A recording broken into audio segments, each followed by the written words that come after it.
good morning, good afternoon, good day, wherever you are in the world. Welcome to the Business Brunch. Please, as always, say hello in the comments. Don't be shy.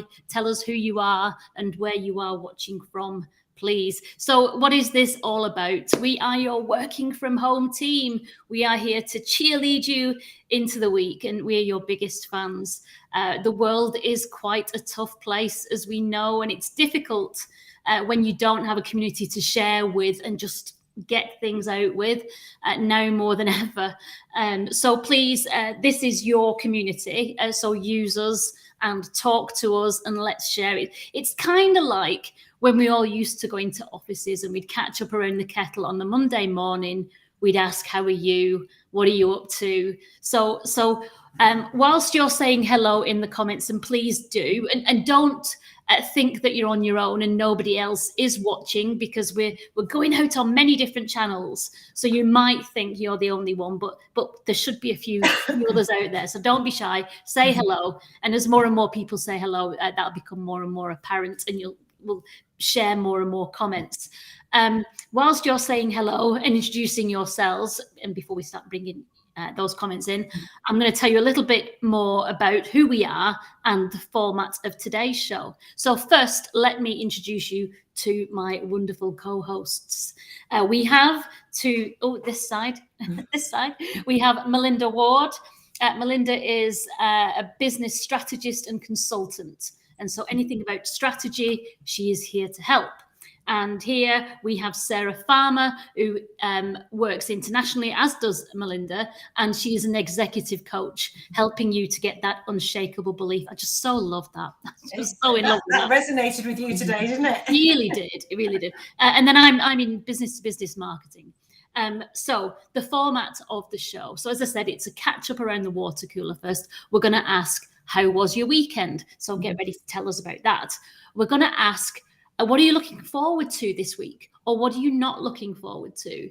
You know, normally you've got colleagues or you've got people who you can share with. If you're struggling with something, I want to get to grips with something, I want to get feedback on something, we can be that. So if you've got a question or something you're struggling with, again, put that in the comments. And between us and our wider Business Brunch community, I'm sure we can help and give you that kind of helpful feedback and advice.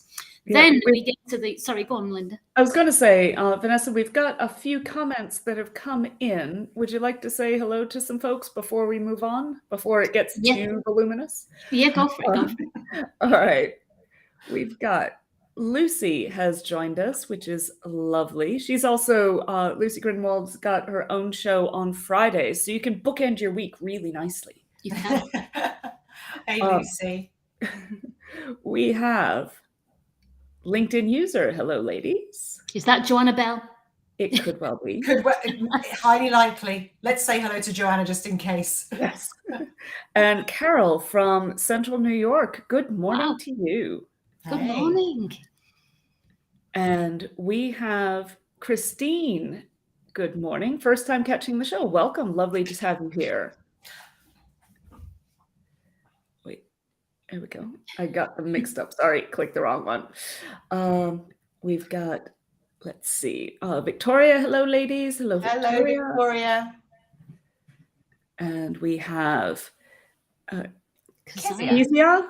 Is that correct? I hope it is. From Northern Nigeria. We are going global, and that is awesome. Thanks for joining us, Kezia. Yes, thank you very much. And Kim Gowling has also joined us. She and Lucy together do that program on a Friday. So yes, if you'd like to wrap up your week on a similarly high quality note, join their shows. And I would say, yes, please feel free to keep dropping comments in. We've got Danny has just joined. He's saying it's a bit quiet on his LinkedIn feed, but remember, there's people from all over and many LinkedIn feeds and different like YouTube and Facebook and so forth. So Danny, you're not alone. You're never alone, Danny. We're always here for you every Monday. And do let us know if you're watching on replay, drop a hashtag replay in the comments. And also, if there's anybody that you can think of who would enjoy the show, feel free to invite them in into the live while you're watching so they know what you're on about when you tell them how great it is. I don't know if it's with me, but Melinda, your picture has finally just cleared, so it now looks like you and you're moving, which is fabulous. Oh, you're all a bit frozen and laggy, but now you're here. All right. Oh, it was all right for me, I think. So It's might me be then. okay. Sorry. Cool. All right, that's brilliant. You missed Heather. I saw Heather was in the comments as well. She's eating tuna and sweet corn. Oh, very nice. I thought the screen jumped, and I thought I'd missed one, but then I couldn't find which one it was. Apologies for that, Heather. That wasn't on purpose. Enjoy your jacket, Heather. But whilst you reminded me whilst you were speaking, actually, that the format today is just us three. But whilst I remember, we do try and do, as well as the catch up, we have the lunch and learn section. And sometimes it's just us, and sometimes it's our specific kind of area of speciality or whatever, on knowledge. But we do want to invite more and more people to join us and share their knowledge. So I'm delighted to say that on March the 14th, we've got Amantha King with us, and she's going to talk about menopause for men. So stick around for that one. On the 21st, I believe we've got Catherine Jones, the Think Wine entrepreneur, with us. So I'm really looking forward to that. I'm sure she's got loads of knowledge and experience that she can share with us. Also, she met her husband on LinkedIn. So I've got an extra special wish to talk to her about how she did that one. But that's just me. Carry on. And then on the 28th, we've got Jeff Beecham, who is a recruiter. Everyone loves Jeff. And he's here to talk about the Great Resignation and about recruitment in general. So they're all to look forward to. And then fast forwarding through to May, we've got Mary Ann Sieghart with us. And, you know, this week is all about bias, and our format today is all about bias. And if you want to learn about gender bias, then the research that's gone into this book is quite phenomenal. She obviously wasn't going to be available this week for us, but we've managed to kind of secure her for May. So that's one I'm really looking forward to. Good. We've got a great lineup. Yeah. So today it is all about bias, because tomorrow is International Women's Day, and the hashtag, the theme is break the bias. So we're going to talk about bias, and while we will focus on gender bias, we're also going to recognize that the bias runs deep in all kinds of ways. But we're going to get to that. And what we're going to do is talk about bias. I'm going to interview the ladies here to see how they have experienced gender bias, or if they've got any messages for women out there. So that's that. And then Sarah is going to, using the International Women's Day pledges and ideas about overcoming bias, Sarah's going to talk to us as the knowledge maestro that she is, about how we can overcome bias. So that's what we're looking forward to today. So first of all, I'm going to ask you about your weekends. So whilst we do that, please, everyone else, get busy in the comments. Tell us about your weekends. Tell us anything you like, actually. Just share. Well, it'd be interesting to, sorry to interrupt, it'd be interesting to hear if anyone else has got any stories of where they've experienced gender bias or racial bias or neurodiversity bias, anything at all. Tell us your stories as well, because everybody has got something to say on this. It doesn't matter, you know, what your sexuality is or anything. There's so much bias out there. Tell us your experiences as well. It'd be interesting to hear that. Absolutely. What we'd love to hear about is where you've seen bias, where you've been a victim of bias, but also, as we're learning, we all have biases, and as uncomfortable as it may be, we've got to kind of unlearn these biases. So maybe you can share, be brave, and tell us when you've caught yourself being biased and how you kind of stop yourself, and you know, how do you unlearn? So please do share that. But first, ladies, how was your weekend? Should I go first? Because mine's really short, whereas Melinda's is always much more interesting. I went for a walk, tick, and then I did writing. That's it. That's all I've done this week. Oh, no, that's not true. I also had a very good friend over and her family on Saturday night for dinner, which was lovely. And we had a gin, which was lovely. And that was my weekend. Pleasant, but very busy with writing this weekend, trying to catch up on all lost time from last week. Oh, of course. How's the book coming along? It really good, actually. I didn't realise how much I'd written, so I was pulling everything together yesterday, and I've actually got up to about 12,000 words now, which, yeah, mind blowing. I didn't know I knew so many words. I might just be using the same ones in different orders, but whatever. I was going to say there must be a bit of repetition in there. No, they're all brand new words, every single one. Fantastic. So that's exciting, but yeah, it's going well. Thank you. Good. And how about you, Melinda? We know you were doing something ridiculously exciting to put us all to shame. Go on. With another group of friends. Yeah, another 47 that came before us. Yeah, no. That's an in-joke, everybody. No, I'm doing a bit of domestic stuff, just trying to, do the snagging things, like the little DIY chores that are easy to put off, because you got it. There's always something, it's like, oh, I really should touch up that paint. Oh no, the paint I have is separated. I need to get more paint. Okay, I won't do it this week. So I'm trying to get caught up on those things, because I've got a new venture that's starting next Monday that will take up a lot of my time. So I want to make sure that I've got, as many ducks in an orderly queue as I can before my time availability goes down. Then I would say the kind of, so that was all very kind of domestic and kind of ordinary. But last night I did go to a production in London of Secret Cinema's Bridgerton Ball. And that was a different one. And strangely enough, it was one where I wasn't with 47 friends. I actually booked a solo ticket 2 years ago or whatever it was when it first went on sale. And I had thought some friends were going to come with me, but then over the last, year and a half, however long it's taken for this to actually happen, they all dropped out and shifted to different nights. So I actually went totally solo. So I was like, you know what? I still want to go. I'm not going to sell my ticket. I'm just going to go and see what happens. I'm going to throw myself in and we'll see how it goes. And you know what? It was awesome, because within as soon as you show up, you can interact, you can talk to the actors, and if you say you're by yourself, they'll introduce you to other actors who will lead you to things to do, so you feel quite engaged. But very quickly, I ended up meeting a woman who was also visiting the event solo, and she was absolutely fantastic. And we ended up just palling around for the whole night. So I ended up making together we rise. Go for it. She was absolutely fantastic, and it was her first time at one of these immersive events. And so she wasn't sure, where the boundary was and how to get involved with things. I'm like, come on, let's go. So. Oh, Melinda, you're so inspiring. You really are. Had a great experience together. And that just, and she said that she wouldn't have done a lot of things because she didn't know she could, because it's like, go behind a curtain. If you see people ducking behind a curtain, follow them, sort of thing. And she's like, oh, I didn't know. Can we do this? I'm like, yeah, come on. So yeah, I would say it was 100% worth it to go by myself. And I came out of the evening with what hopefully is a really nice friendship. Excellent. That's Excellent.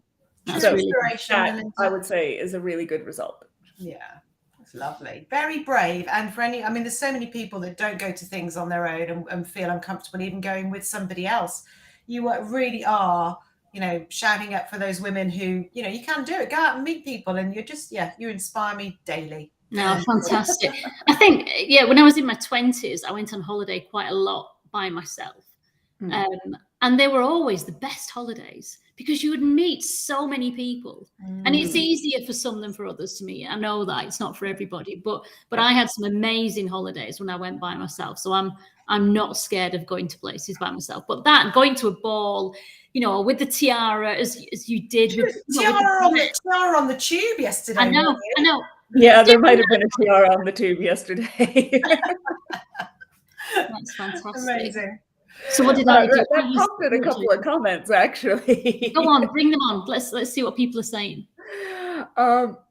this one isn't directly related to the but Carol is saying it's like it hit 70 degrees in New York, which in C is about 20. So that sounds like a beautiful day to be out on the patio in the sunshine. And yeah, it is super unusual in March because I grew up not far from there. So I know those are the days when you kind of quickly throw open the windows and run outside because you can. So well done for enjoying that. Lucy is saying, oh, she loves an immersive event. Gatsby was awesome. Yeah, definitely it was. And Bridgerton is on the list. If you don't have tickets for Bridgerton yet, just saw yesterday, Today Tix has some discount tickets for certain days.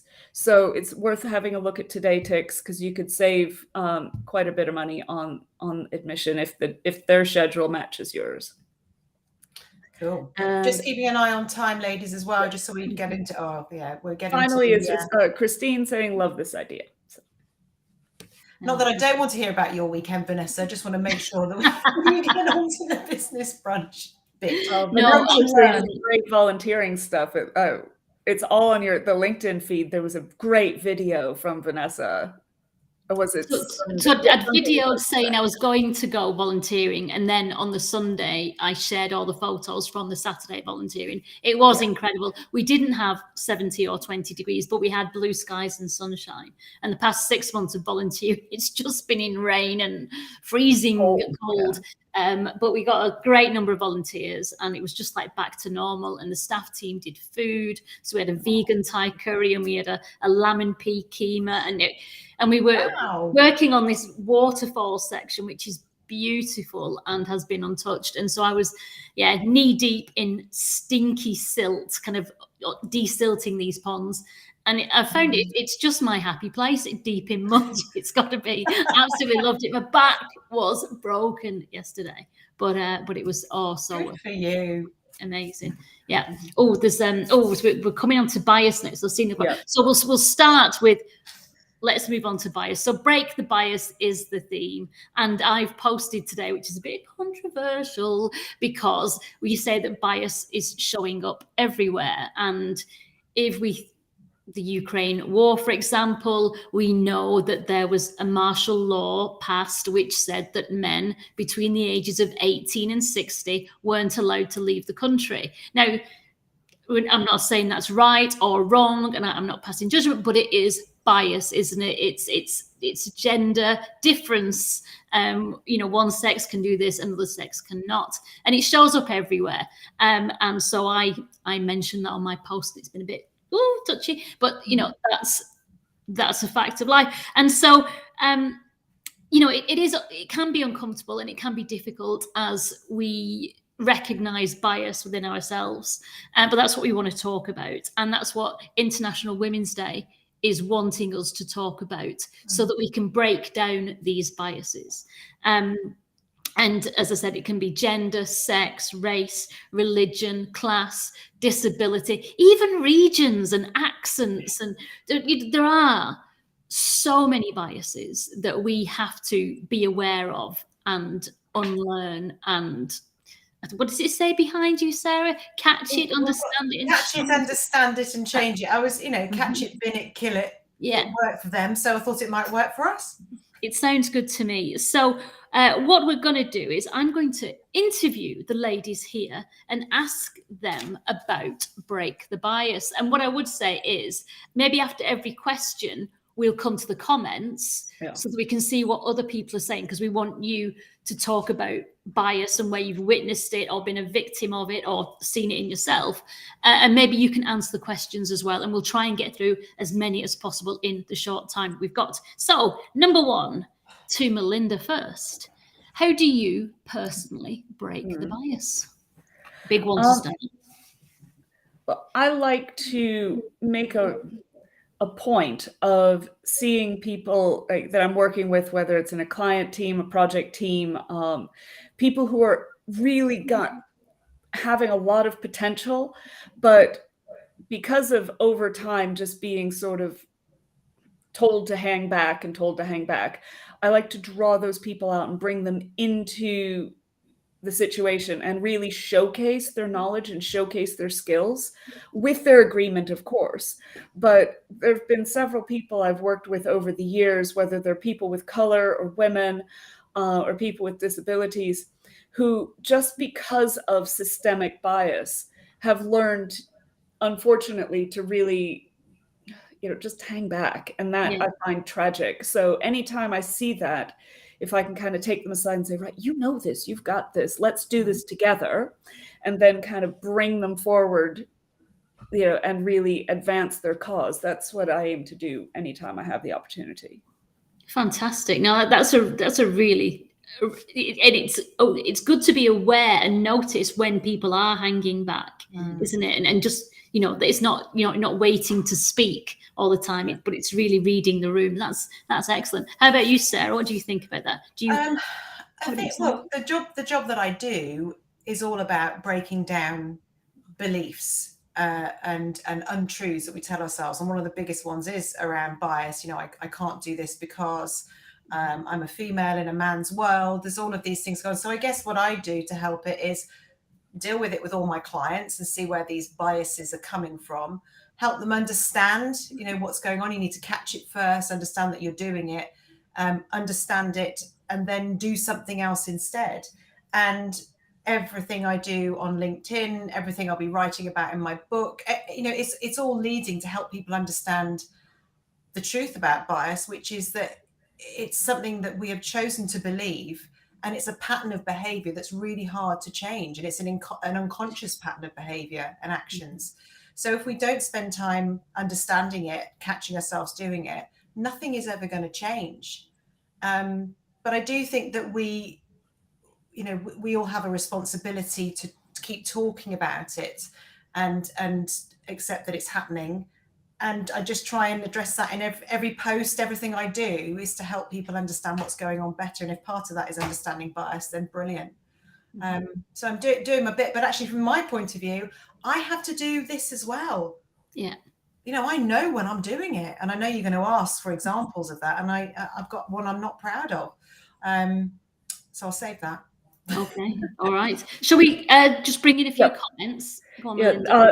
This one from Christina is a bit long, so you might have to look in the, for us.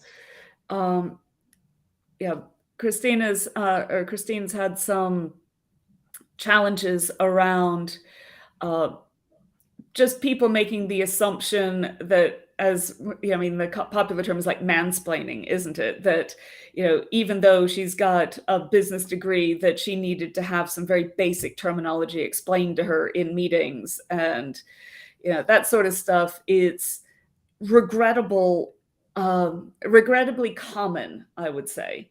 Wow. So, yeah. Wow. The fact that someone is explaining per capita to someone with an advanced business degree is a bit shady at best, and wow, miserable at worst.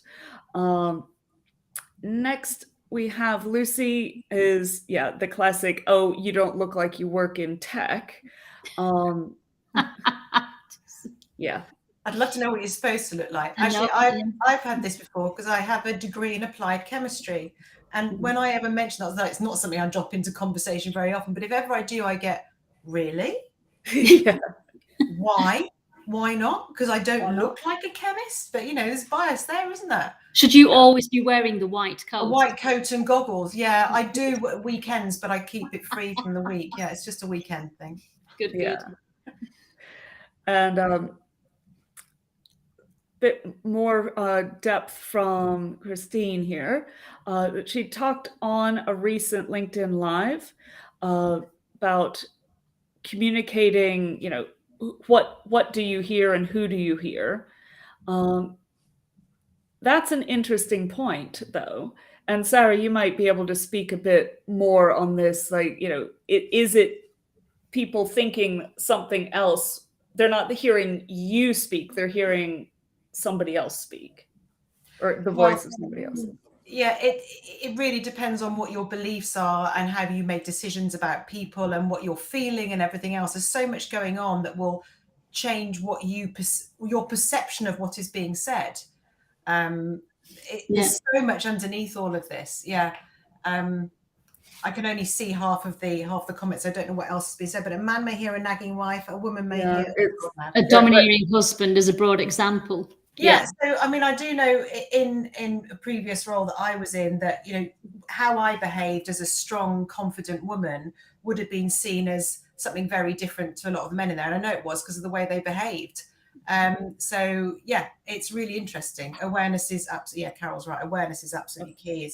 Where am I coming from? Where are you coming from? What are both of our biases and how are they clashing together? It's almost like a perfect storm.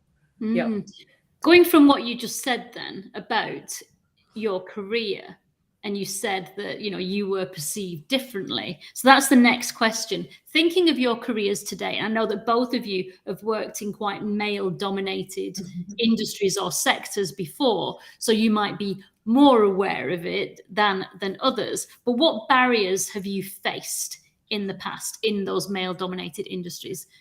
Who wants to go first? I'll throw one out there. I mean, this is an old one, but it's classic. Because my very first, just out of university, very first sort of office professional type job interview, I didn't know it at the time, but it would make me the first female to work in a department that for almost 20 years had been exclusively male. And I'm sitting in the meeting room waiting to be interviewed. You know, got my suit on. I'm quite nervous because it's very, you know, my first like proper interview after being a student. And this dude comes in, plops himself down in the chair, throws his feet up on the table so the soles of his feet are facing me, says, "Oh, just so you know, I'm really not a blank sucker." I'm like, okay, good to know. My name's Melinda. And he's like, "Oh, well, I'm only here because HR said I had to be, because they told me I had to interview a woman. So here you are. But I don't really want to hire you." And he said, "And I also don't want to hire any N-words," and threw out a few other contentious terms. And I'm kind of like, alrighty then. Yeah, but I just figured at that point I had nothing to lose. So I just kind of stuck in, and I ended up getting the job. And did you want it? At that point, probably because it piqued my inner stubborn goat. I'm like, I'm going to prove this guy wrong. And I did. And, you know, he said after the first, like, you know, like the 3-month checkpoint thing, you know, where after the end of the probation period, he's like, "You know what? I didn't think, you know, that any woman could do the job." But he's like, "But you've come on board and done a lot better than any of the guys I've hired in the past." And so from that point, he started hiring only women and ended up stalking one of them. And yeah, it all went a bit weird. But anyway,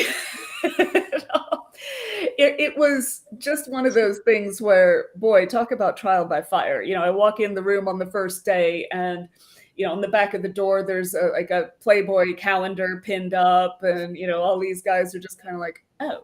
But the team was lovely, and they're just like, they were like, "Oh, we're glad you're here," and they were a bit awkward. I'm like, "Guys, say what you're going to say." I said, "If you offend me, I will tell you that you've crossed the line.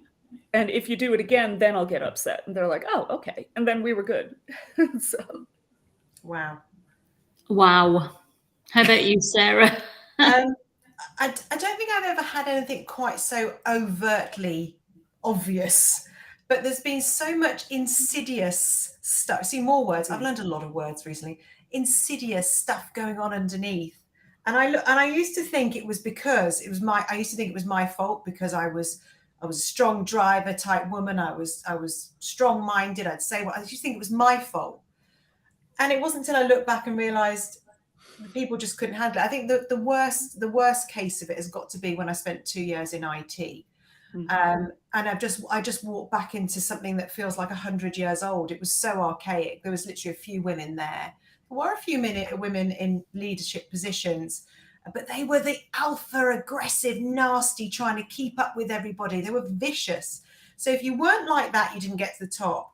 If you were a little bit nicer, you were eaten alive. And I remember I used to get meetings would come up and I'd find out about them by accident. I remember once walking into a meeting with my new team and them all turning to look at me, only female, going, you're not invited. Mm-hmm. I was like, what? Why not? And at the time I was starting to lose my self-confidence massively at this point.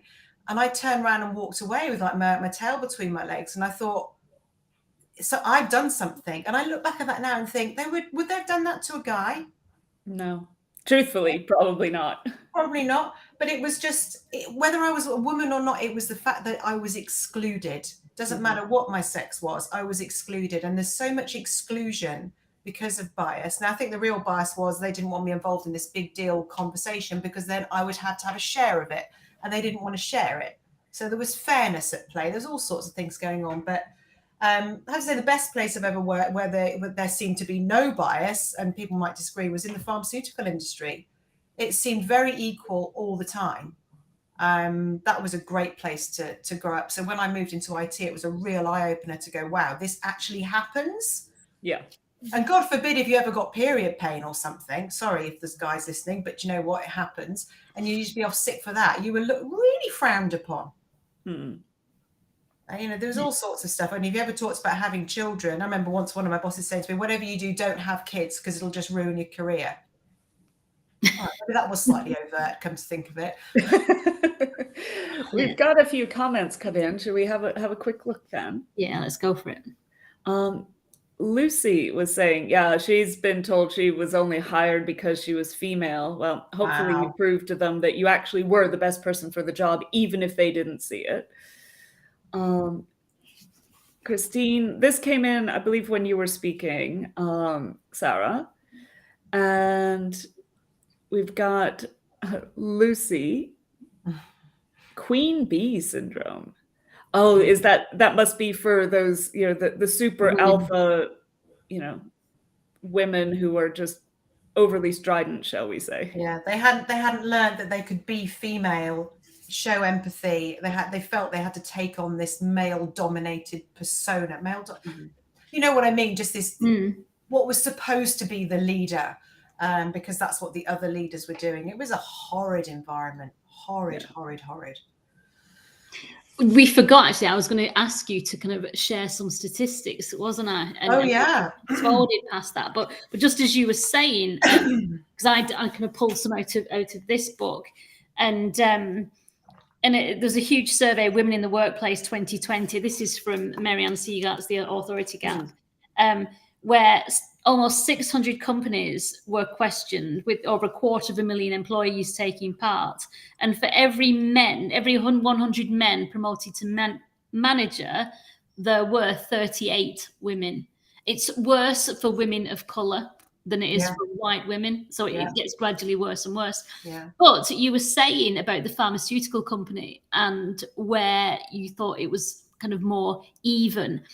But in female-dominated fields, for example, it's still really, really bad. And one statistic that Marianne shares is that in the UK, women make up 64% of secondary school teachers, 64%, but only 39% of head teachers. And what's more, female head teachers earn on average 13% less than male ones. What statistics did you come up with? Okay, so I was looking at women in corporate leadership roles. Obviously, that's an area I'm interested in. But out of the Fortune 500 CEOs, only 6.6% of those were female. 25.5% of the Fortune 500 board seats were allocated to women or taken by women. And a quarter of all C-suite jobs in the top 1,000 companies are taken by women. Now, I have a bit of a problem with this, and this is going against the grain slightly, but I was talking to my 13-year-old son about this yesterday, who had some very, very interesting questions about bias. And he said, you do know it's not just about women, don't you, Mum? I was like, yes, I know, it's about everything. But the fact is that women have children. More of us, I mean, not every woman has a child, but we are more likely to have children and look after them than men. That is just the way it goes, not in all cases. We can't change biology. Men can't have children, which means that when we have kids, which is usually around sort of the peak time in our life when we're about to go up in our career, we do take some time out. So we come back in on a bit of a back foot, and that comes with a huge amount of baggage as well. Is, what have I missed? Am I going to be seen as this, that, and the other? But that's another story. But the fact is, biology creates this gap as well as everything else. Now, I'm not saying I agree with it, and I'm not saying it should change, but I do know that as a mum, that I chose to be at home with my children for longer, and that's not every mother's choice, which meant I missed out on promotions, which means I missed out on X, Y, and Z. But I didn't miss out, I chose to. Yeah. Now, I could now go for C-suite jobs if I wanted to, because I've done other things. Actually, probably couldn't, but I could. Was that a self-limiting belief? I don't know. It doesn't matter. The point is, I could, if I wanted to do it, I could do. But how many want to? Yeah. You know, there's so many things going on that sit underneath all of this. That, however, if there's a man and a woman sitting at a board on a boardroom table, and one is getting paid 15% more than the other because they're male, it is not fair. It's that simple. Yeah. Good. I'll shut up now. No, I think you're right. There's so many things, aren't there? You know, there's all the things that society supports, or society doesn't support men being the principal parents, for Absolutely. example. It's not their fault. And we have all these self-limiting beliefs that we're taught from very young, that men are leaders and women stay at home. There's all these things to deal with. Plus, there are also the things that we want to do ourselves. So not maybe it's not equal that people going for those leadership positions are 50-50 or are getting the chance to. So there's, as you said, there's a huge difference in what's at stake. But I think we can look at statistics and say that things are still pretty unfair. But there's a swing in the wrong direction. However, if everything was made perfect, if all the policies were in place, if men were allowed to take time off, if men could give birth, that would be nice. You know, that would probably change a few things. But the fact is, there are some things we can never change, but there are some that we can, like the policies around women taking time off, men taking time off. So there's a lot sitting underneath all of this that creates the situation that we're in. Yeah. So let's go on to the next question, which is: have we got any comments coming in just as we're talking? No, the comments have not increased in the last 2 minutes. They're stunned into silence. Well, okay, maybe everyone can kind of take part with this one then. I encourage everyone listening to answer this one. Who is your inspiration? Do you have any female inspirations? Oh, I'll go first on this one. Do you know what? I've got so many, and I would say, you know, you, Melinda, Heather Butcher, Sam Fay. There's so many people I've met in the last couple of years, and people I've known for years. You know, my friends, Louise Needham, Lisa Foley, all these people that have experienced, you know, I was going to say diversity, but adversity in different shapes or forms. And I'm proud of all of them. They all inspire me. And I intend to keep surrounding myself with people that constantly inspire me, because it makes me a better person. But then you look at all these big names of people that have done amazing things, and they blow your mind. Of course they do. First woman of this, first woman of that. But I always get stuck on Malala. I can't say her surname. I'm sorry. It's Yousafzai. Probably saying it wrong. But, you know, the little girl, age 11, who stood up to the Taliban and was fighting for females to get education, and then she gets shot in the head, and now she's doing amazing things. And she blows my mind, because at age 11 she knew the difference between right and wrong. She had such a developed emotional intelligence about what was happening. She blows my mind. So for me, when we look at just, you know, the ones that are more known about, she's my number one. Oh wow, brilliant, great. How about you, Melinda? Yeah, Malala is an amazing and strong woman. That's for absolute sure. I was thinking more of who kind of in business first sort of put the light bulb over my head to, like, you know, I can do more than just, you know, kind of, you know, work on tech support roles or things like that, if I choose to. And that was when I got into, in my very early part of my consulting career, I ended up on assignment to a law firm in Chicago. And the managing partner of that global law firm was Christine Lagarde, who now is the head of the IMF, the International Monetary Foundation, globally. And so it was really interesting to be in this project room, which was literally right next door to her office. And she was the first extremely highly positioned female that I'd ever had any direct kind of interaction with. And she was key for me because she was not one of those, bully ladies who was going to like bash everybody in the head. She led with compassion, but was firm. She didn't let people get away with crap. And she kind of, she was the kind of person who, after hours, I would run into her in the tea room, and because she'd be making her own coffee or whatnot. It wasn't like she was just waiting for people to bring to her. And we had several conversations where she was just genuinely interested in the project, what was going on, how it could, what sort of reports she could run. She wanted to learn herself how to run the reports because she's like, I don't want to have to rely on other people. I want to understand where the data is coming from so that I can be confident when I'm presenting. And just seeing her and, her leading with power and grace at the same time, I thought, wow, I don't have to kind of hold myself back here. There's no reason to. And so, I mean, obviously, I have no aspirations to be the head of the International Monetary Foundation. But she kind of just put that seed in my head to kind of try to strive more and look a little bit higher than maybe I'd been looking previously. Brilliant. Excellent. Yeah, and I've struggled. I've always struggled because I think my earlier, all my career has been in very male-dominated industries, and there were no women ahead of me. It was all men in the management suite, and so I've always, I guess, I've actually been more uncomfortable around women because I don't know how to work with them. But I've always had women in my marketing team, and so I guess I was always leading that team. So I've always been kind of inspired by the people around me, and I always want to kind of, take on people, employ people who are cleverer than me, who've got something new to teach me. But I think my biggest inspiration has to be my mum.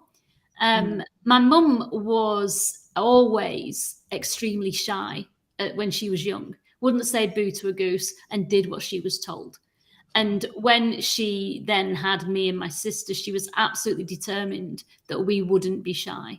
So she made sure we went to nurseries where we were learning something, where we were standing up. She sent us to a different school away from where all the local kids were going to one that kind of encouraged kids to be in the choir, to be on stage, and did productions, because she was absolutely determined that me and my sister would not be shy.